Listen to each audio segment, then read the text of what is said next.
आइए अब आपको बता देते हैं कि जिस अल-शिफा अस्पताल पर ये पूरा ऑपरेशन चलाया जा रहा है वो वहां उस अस्पताल में कहां पर क्या मौजूद है। अल-शिफा में बड़ा ऑपरेशन दरअसल आईडीएफ द्वारा चलाया जा रहा है और ये देखिए उस अस्पताल का एक तरीके से नक्शा आपके सामने हमने रख दिया है। यहाँ पर आपको इमरजेंसी विभाग नजर आ रहा है। अल-शिफा अस्पताल का यह पूरा कैंपस जहाँ पर हजारों शरणार्थी यहाँ पर मौजूद है ऐसा बताया जा रहा है और यहाँ पर है मैटरनिटी वार्ड। तो अल-शिफा में इस वक्त बड़ा ऑपरेशन चल रहा है और इसमें कहाँ किस चीज की पोजिशनिंग है समीर हम ये बता रहे हैं अपने। बिल्कुल, और ये जानकारी सामने आई थी अल-शिफा अस्पताल से जब ऑपरेशन शुरू किया जा रहा था कि 7 से 8 हजार लोग इस हॉस्पिटल के कैंपस के अंदर हो सकते हैं। ये पूरा अल-शिफा हॉस्पिटल कॉम्प्लेक्स हम आपको दिखा रहे हैं और इसीलिए हजारों शरणार्थी अस्पताल के कॉम्प्लेक्स के इस इलाके में मौजूद थे, ये जानकारी सामने आई थी। इसके अलावा सैकड़ों की संख्या में यहां पर घायलों को भर्ती कराया गया था। बहुत सारे ऐसे लोग थे गाजा के जिन्होंने हमलों से बचने के लिए यहां पर शरण ली हुई थी। जिस वक्त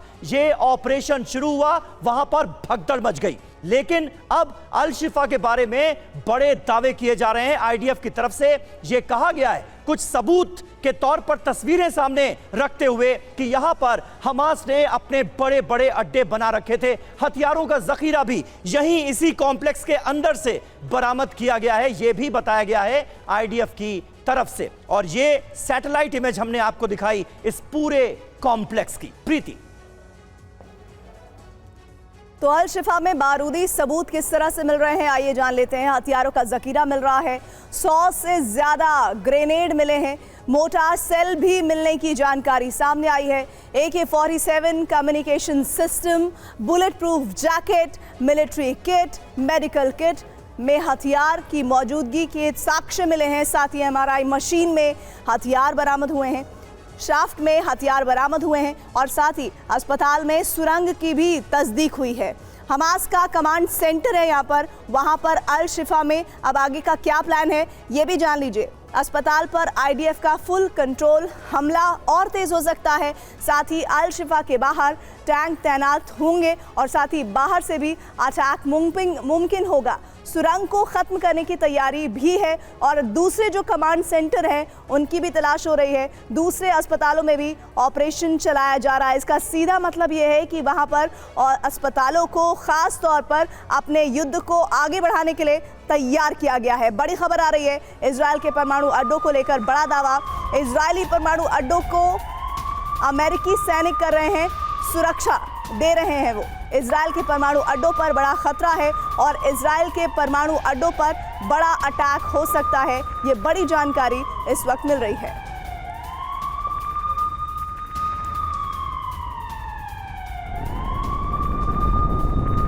आइए एक और जानकारी अब तक आप तक पहुंचा देते हैं। इजराइल के परमाणु अड्डों को लेकर एक ऑनलाइन अरबी अखबार ने अमेरिकी सूत्रों के हवाले से क्या दावा किया है।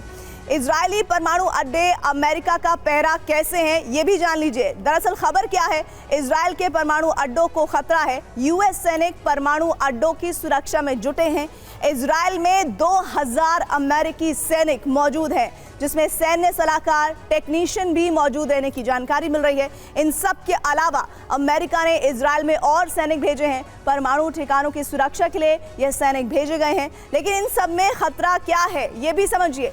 परमाणु अड्डों पर हमला हो सकता है, हमास बड़ा हमला करने की तैयारी में है, ऐसी जानकारी है। हिजबुल्लाह के निशाने पर परमाणु अड्डे हैं और इसके अलावा हूती विद्रोहियों से भी बहुत बड़ा खतरा है। कितने परमाणु ठिकाने हैं ये भी अब जान लीजिए जो जानकारी मिल रही है। इसमें इजराइल में 2 एटमी ठिकाने हैं। पहला डिमोना परमाणु अड्डा, यरूशलेम से 90 किलोमीटर दूर। दूसरा है यवने परमाणु अड्डा, रेगिस्तान के पास ये मौजूद है। और एक और बड़ी खबर इस बीच मिल रही है। ईरान के न्यूक्लियर प्रोग्राम पर सनसनीखेज खुलासा हुआ है। ईरान ने तय सीमा से कई गुना स्टॉक बढ़ाया है। ईरान ने 22 गुना यूरेनियम स्टॉक बढ़ाया है, ये कहना है IAEA का। ईरान के यूरेनियम को लेकर IAEA की तरफ से ये कंसर्न, ये टेंशन दिखाई गई है और अब इससे और ज्यादा दबाव बढ़ गया है। ईरान के यूरेनियम प्रोग्राम को लेकर ये टेंशन बढ़ गई।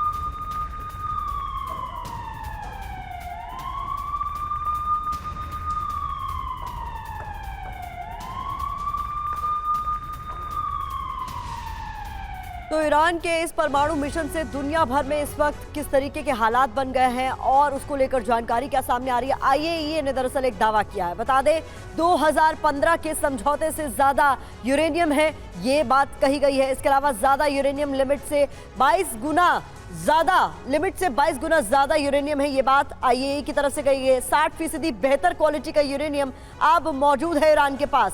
इसके अलावा बताया गया है कि यूरेनियम एनरिचमेंट 90% है। अब इसका मतलब समझिए क्या है। 90% यूरेनियम एनरिचमेंट का मतलब है परमाणु बम बनाने के काफी करीब पहुंच चुका है ईरान।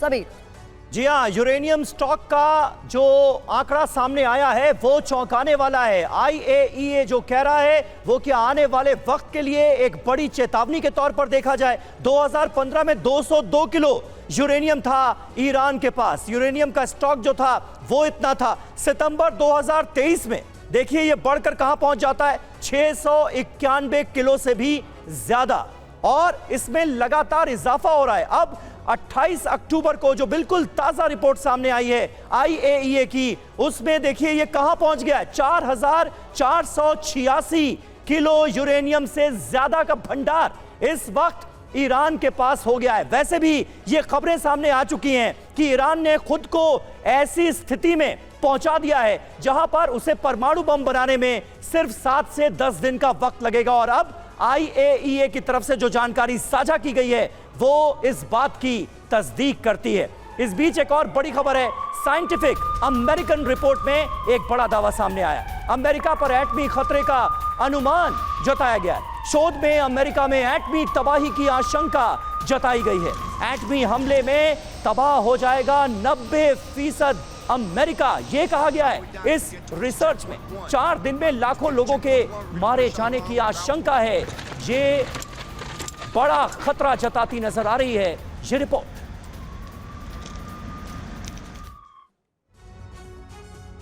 तो साइंटिफिक अमेरिकन रिपोर्ट सर्वनाश कर देगा न्यूक्लियर विस्फोट, ये क्यों कह रही है?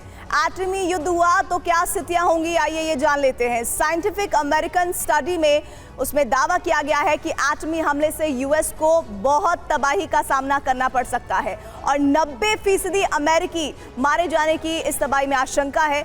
जिसमें जानकारी एक और ये सामने आ रही है कि कनाडा तक आबादी हो जाएगी खत्म और पनडुब्बियों वाला एटमी जखीरा भी खतरा उससे पैदा हो रहा है और एटमी मिसाइलों से भी इस दौरान खतरे की आशंका बनी हुई है। लेकिन अमेरिका में एटमी तबाही का अनुमान क्या कहता है? दरअसल 4 दिन में 46 लाख लोग मरने की आशंका है इस एटमी तबाही से और 30 करोड़ लोगों पर होगा इसका घातक असर। निधि, बिल्कुल, इसके अलावा 5 प्रांतों के एटमी बेस से खतरा और ज्यादा बढ़ जाएगा, जो ये रिसर्च सामने आई, जिसमें परमाणु ठिकानों पर हमला हो सकता है। इसके अलावा एटमी ठिकानों पर हमले करके तबाह कर देंगे। अमेरिका के जो 5 एटमी बेस हैं, अब वो कौन कौन से हैं आपको हम बता रहे हैं। कोलोराडो है, इसके अलावा व्योमिंग है, नेब्रास्का है, मोंटाना है, नॉर्थ डकोटा है। ये 5 एटमी बेस हैं अमेरिका के।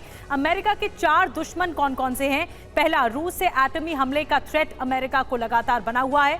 दूसरा, चीन एटमी अटैक करने में सक्षम है। तीसरा, ईरान कर सकता है एटमी साजिश अमेरिका के खिलाफ, आतंकी कर सकते हैं अमेरिका के खिलाफ हमला। तो ये जो बड़ी आशंकाएं हैं अमेरिका के मद्देनजर वो सामने आई हैं। और टीवी 9 पर अमेरिकी विदेश विभाग के मार्गरेट मैकलॉड एक्सक्लूसिवली हमारे साथ जुड़े। शी बाइडेन मीटिंग पर मार्गरेट ने ये कहा है कि चीन के साथ द्विपक्षीय वार्ता अच्छी रही है। ये कहना है अमेरिका की तरफ से। बाइडेन चीन के साथ अच्छे संबंध रखना चाहता है। चीन और अमेरिका के बीच में मुकाबला है और पूरी बातचीत आपको सुनाते हैं मार्गरेट मैकलॉड ने क्या कुछ कहा है टीवी 9 भारतवर्ष से।